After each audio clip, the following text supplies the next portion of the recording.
আলু ভর্তা।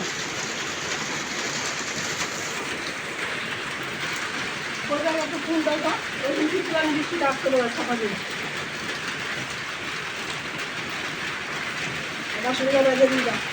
ওটা কি তিসি? তিসি কোনটা কই কিভাবে তিসির ভর্তা হচ্ছে? এটা তিসির ভর্তা।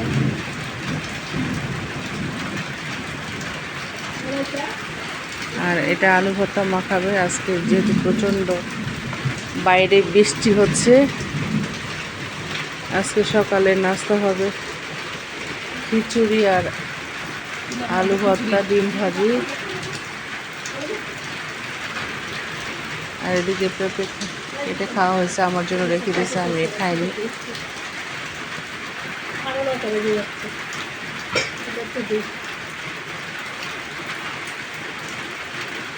তিসির ভর্তা কমপ্লিট।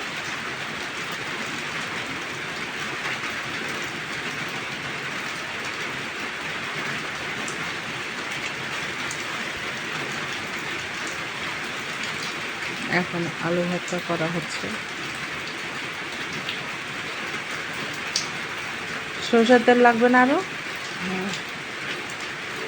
কারণ ভর্তায় একটু সরষের তেল বেশি না দিলে টেস্ট লাগে না, মনে হয় ভর্তাটা কাঁচা কাঁচা লাগে। আর এই তিসির ভর্তা আপনারা কে কে খেয়েছেন জানাবেন। অনেকে হয়তো চিনে না তিসির ভর্তা খায়।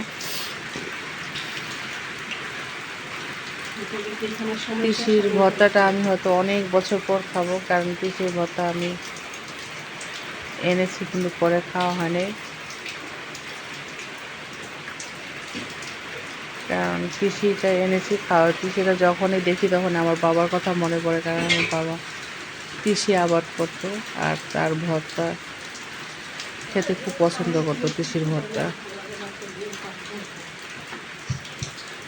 তিসিটা কিন্তু এমনিও খেতে অনেক মজা, ভেজে যদি খাওয়া হয় অনেক মজা।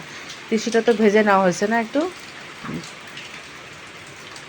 ভেজে নিয়ে তারপরে শিলপাটায় বেটে নিছে, বা ব্লেন্ডারও বেটে নেওয়া যাবে। ওটা ব্লেন্ডারে করছে। ব্লেন্ডারের সুবিধা, তাহলে বাইরে ছড়ায় না। শিল্পটা অনেকেই করে, যেহেতু ব্লেন্ডার যাদের নাই।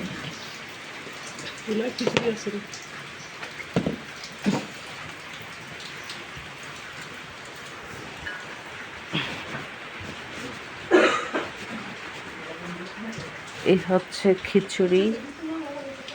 এই খিচুড়ি দিয়ে আমরা আজকে ভর্তা, ডিম ভাজি, তিসির ভর্তা খাবো, আচার থাকবে সঙ্গে।